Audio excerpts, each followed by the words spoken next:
Yo, what's up? It's Charles Clark, and this is season 2. Welcome to the Journey to Paid Speaking Gigs podcast. Today, I have Oliver North on. Oliver, what's up, man? Hey, how you living, King? Man, I'm all good. Appreciate you Yeah, having me.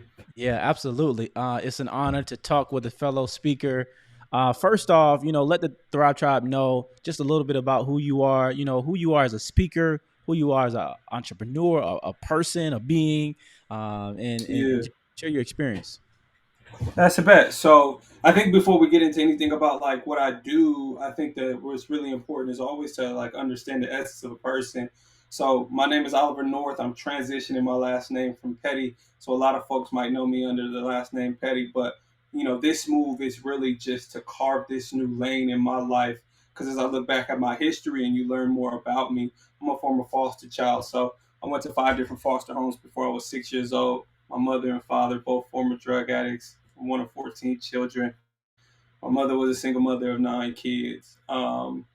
Experienced everything from abandonment, homelessness, isolation, and abuse. So when you look back on life, you start to learn things about yourself. You learn about your experience. You begin to evaluate and see what type of habits you create. So as we, transition into what I do as a public speaker, it's really made up of learning from the adversity that I've experienced. So I was able to graduate high school, go on to college, earn a scholarship, play college football. I graduated in 4 years with a degree in political science. I went on to get my master's degree in business by the time I was 23. Wow. Went out into corporate America, and I had 4 different job offers from different companies. And the last company that I was at, they, were really ready to offer me over $100,000 to stay. Um, and I was only there for about 6 months. But what I saw while I was in corporate America was like, yo, this ain't the American dream that they sold me, Yeah, right? yeah. You go to school, get a good job, make money, live the American dream. And I was like, yo, I'm not really happy coming to work every day. Mm-hmm. But everybody that's coming into this situation ain't happy either because I'm having these behind the scene conversations. Wow. So at that moment, I had a decision to make along with some other things that transpired. And I said, yo, I want to speak to the next generation so they don't fall as victim to what I did and feeling like this is the only way. I Yeah. wanted to speak to my age demographic and let them know, like, yo, it's popping. Like, we can move. I wanted to push this entrepreneur narrative. This is almost 9 years ago, almost 10 years ago now. So, looking at it and seeing where entrepreneurship is now, I'm very excited because I titled my business Only Thoughts of Ownership for that reason. I wanted everybody to know off rip, like, this is a partnership. If you work with me, I don't work for you. And then I wanted to speak to the seasoned generation, is what I call them. Mm-hmm. That you're not stuck. You could pivot at any moment. Yeah. Samuel L. Jackson didn't get it popping until he was 35. Yeah. My man who started KFC, he was in his 70s, I believe, before he Mm-hmm. got that franchise up and rocking. So I just wanted everybody to know that there's more than what they sell you. That's an option for you. So that's how I really, started from my speaking career and learning your story has value, Yep. right? What you've been through and how you've gotten here, there's a process that you had to undergo that everybody is not willing to take. So that's how I got into the business. I left my job cold turkey. I was studying speakers on YouTube. Like Yep. many, I was inspired by somebody like ET, and Yep. I saw like, yo, my man is different, and I Mm-hmm. got that. I could, Yeah. Yeah. I got that. You feel me? Yeah. I But I can was like, connect to but that. I'm younger than. Yeah, you feel me? I'm like, but I'm younger than my man though. You know Yeah. what I'm saying? Like, there's a whole group that he can't speak to like I can. You know what I'm saying? Mm-hmm. He could speak to him, Yep. but not like I can. Yeah. So And that's that's why I very was like, bro, it's time to go now. that's very powerful observation too. Like a lot of times we think we gotta be somebody, we have to be that person in order to say I can make a difference. No, where you are right now is enough. And Period. like for you, when did you realize like this is enough? Like when did you know that this was going to be something motivational speaking, becoming a speaker, impacting people's lives was something that you wanted to take a further step in? I think every human, if they study their life, right, they're gonna find a pattern of behaviors. I Mhm. believe that they're gonna see if they pay attention to their life, what do they speak to their friends about on Saturday nights for free? What are they doing? Yeah. Right. And as I look back on my life, I was always a communicator. Always. I was always the natural leader. You know what I'm saying? So when it was football time, I'm a captain. That's just what it Mm-hmm. is. Mm-hmm. I thought I wanted to be a defense attorney, but at the time, I wanted to defend all my homeboys from what was going on in the streets. Yeah. Right. So I always wanted to be able to, if you will, convince people of an understanding, a perspective. So you put me in a room with anybody, I'm asking them like, yo, what are you passionate about? What do you love to do? And that was just something that was natural. And Mm-hmm. when I saw E, it was like, oh, and then my man Ed Barron, who's a mentor of mine from APU, when I saw those black men stand on stage and impact me, I was like, that's it. That's what I can't rap. You feel what I'm saying? But I love hip hop. Yeah. I Yeah. can infuse it in my talks though. I can Right. infuse it in what I do and educate through it. Because I believe those dudes are philosophers. You know what I'm Yeah. saying? I believe that they taught me a long time. So that's, you know what I'm saying? That's when Yeah. it really peaked for me. And when I was in corporate America, I had made the decision that I'm gonna go do this thing speaking. And I was, some would say delusional, but in my mind, I was gonna make it happen regardless. I like that. Yeah, like and that hip hop piece, right? Hip hop is not just music; it's a culture, and Right. that's what we infuse in when we get on the stage, and Exactly. which is much different from how most people present. Um, Yeah. You listen to Jay, he's like, check out my swag, yo. I walk like a ball player. No matter where you go, you are where you are, player. Like yeah, that's yeah, just yeah. that's our culture. It's the energy. If you're a ball player, you a rapper, you Mm-hmm. know what I'm saying? Yep. You a public speaker, you know? Yep. And I think many times like we think we have to fit this box of like, hey, if I'm gonna be a motivational speaker, I got to dress a certain way. If I'm gonna be in this Right. corporate side of speaking, then I have to wear a suit. And Yeah. straight up, I've been like victim of that. Like I was like, all right, I'm gonna be a motivational speaker. I see all these dudes wearing suits. I need to buy a suit, right? So I'm Yeah. going up in there, speaking to different Fortune 500 companies wearing a suit. I'm like, dang, this don't feel like me though. Like Yeah. I'm Yeah. I'm like this. I'm like t-shirts and pants and let me do my thing and let me wear some nice shoes. And Yeah. the more I got comfortable with me being comfortable with who I am, uh, I created this brand. Yeah. And I think a lot of times like you see people and it might not even be through your clothes. It might be through your language. It might be through your website. Let me ask you this though. What was it All for right. you if you could really be honest, what was that thing that you needed to be more authentically you if you were going to take it to the next level? Because I think we all arrived to that place like, all right, let me tap more into this. Yeah. So I had this theory, right? Like my whole thing, my angle originally was I wanted to show the streets that corporate America is the real jungle, Mm, right? Like they talk about the hood like we just these animals. mm, But corporate America is a whole nother beast. That's really the belly of the beast mm-hmm. because corporate America and government, they're making the decisions, big dog. Yeah, Like, yeah. cuz I'm telling all the homies, like, cuz really over there, like that's where it's going down at. That's really where we think we own these blocks. We don't own these, Mm, right? Like they're making the decisions. And if there was a cop to pull up, we all gonna disperse. We all scattering like roaches because mm, they are really controlling the environment. They put us in the projects. mm, So my whole angle was to showcase the so I did a series called Welcome to the Jungle to showcase the parallels between the two, mm, right? mm-hmm. And I wasn't the person that tried to put on the suit.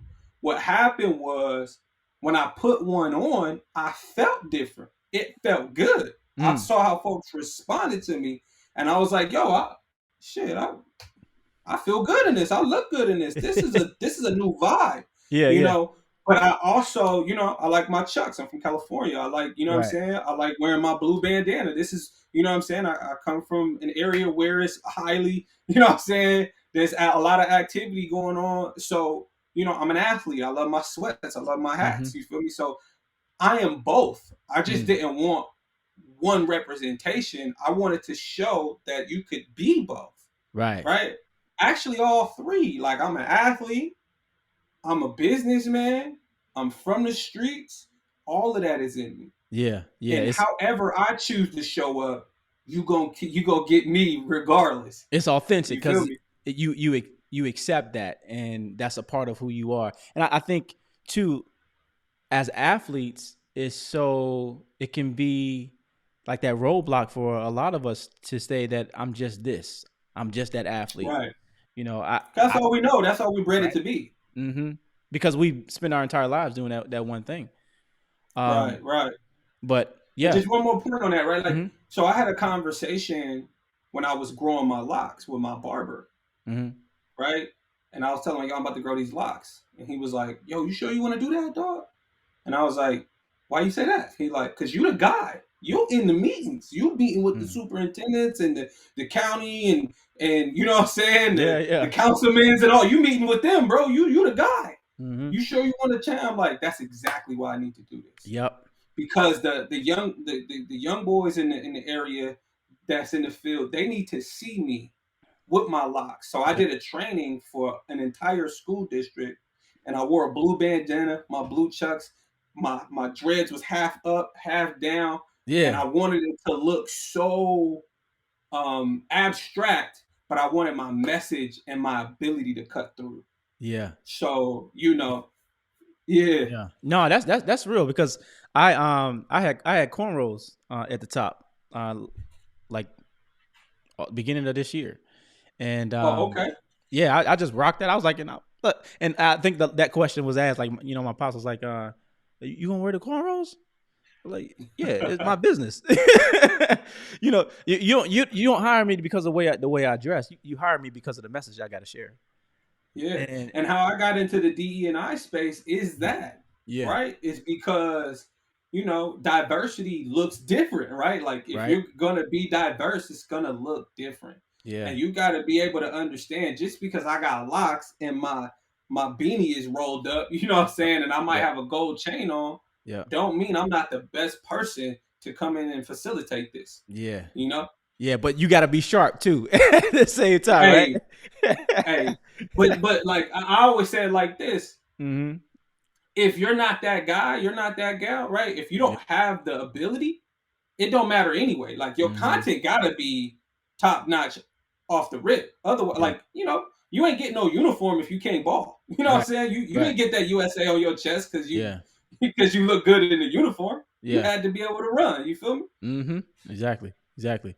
So for you, what was like the biggest thing that allowed you to start getting a seat at the table and get these paid speaking engagements? I had to learn something. I said on a webinar, and I think a lot of people are afraid to spend money on their craft to Mm-hmm. learn and make mistakes. So for years, I got a speaking coach. I'm studying. I'm doing all of these things. But I said on one webinar, and it was one nugget in that webinar. It changed my entire business. And he talked about learning a different language. He was like, your customer speaks a certain language. And Mm-hmm. in your marketing, in your advertising, you got to speak their language. Yeah.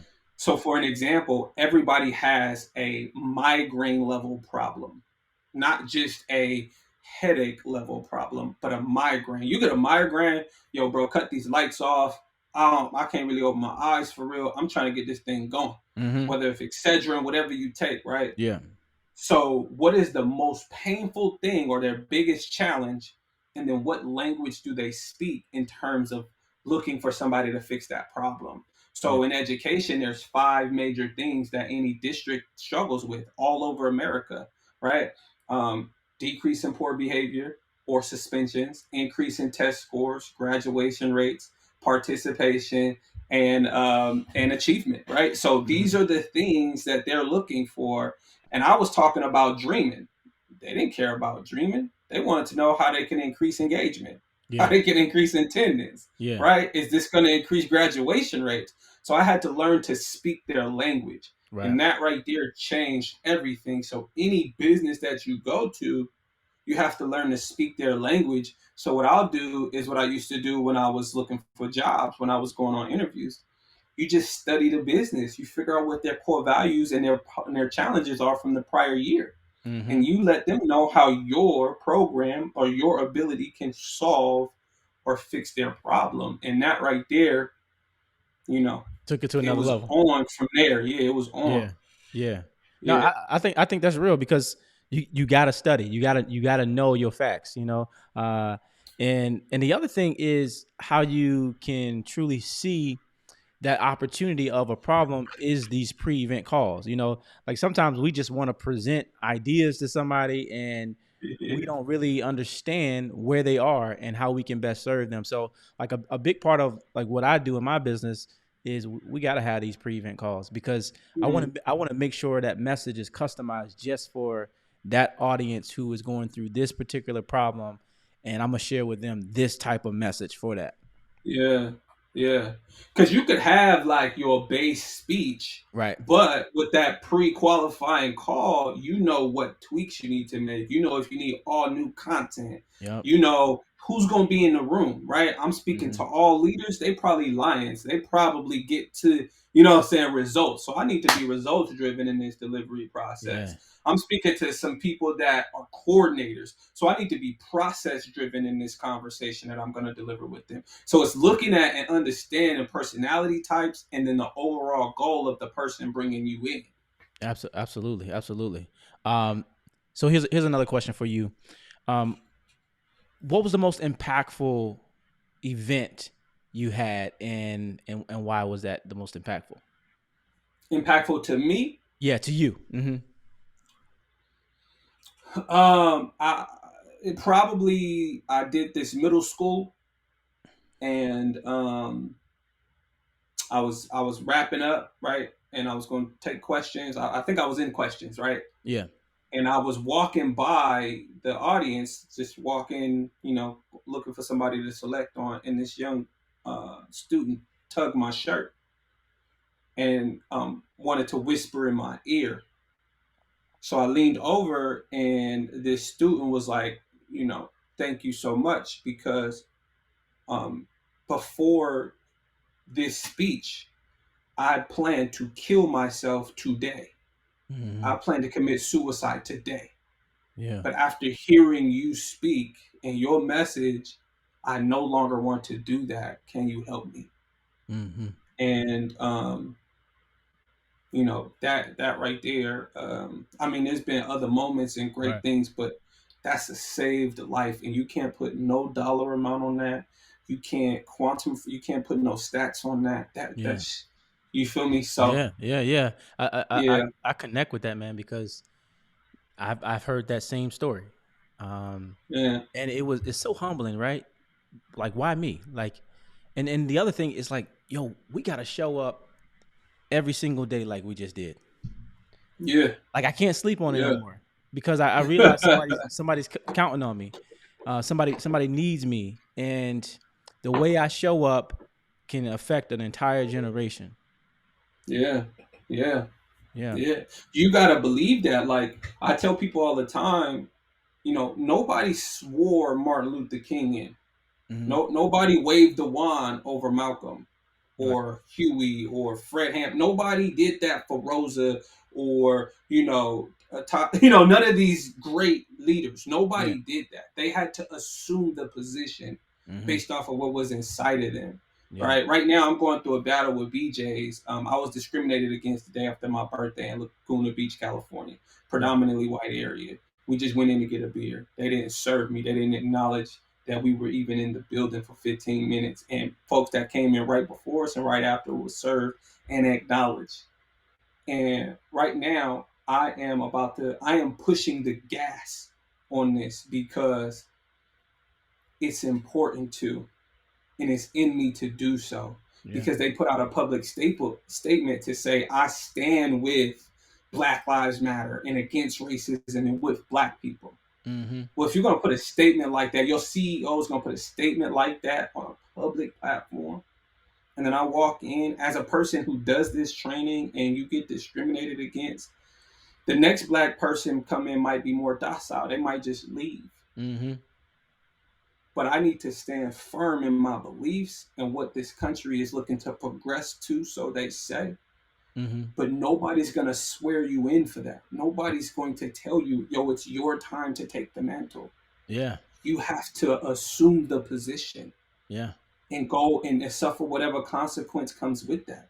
I Yeah. don't know if this is going to help my business. I don't know if I'm going to get booked after this. I don't know what's going to happen. Yeah. But my principle and my moral or my belief in self lets me know I can't let that pass. Mm-hmm. There's no way. And anybody that's watching this needs to understand you have power, Mm-hmm. just you. And it doesn't matter what I say, it doesn't matter what you say. It's that self belief that is going to, you know what I'm saying, make sure you show up and speak to that student, Right. Right. save that life. You know what I'm saying? Because nobody said, Oliver, you're going to save this person's life in 5 years. I Yep. have to go get it popping. Yep. Yep. You have to be prepared for that opportunity. Right. Yeah. It's Yeah. that it's that thing you talk about, and something that I firmly believe in is that ownership. When you own it, you decide what happens next. Like you take Yeah. control. You're in the driver's seat and not the passenger.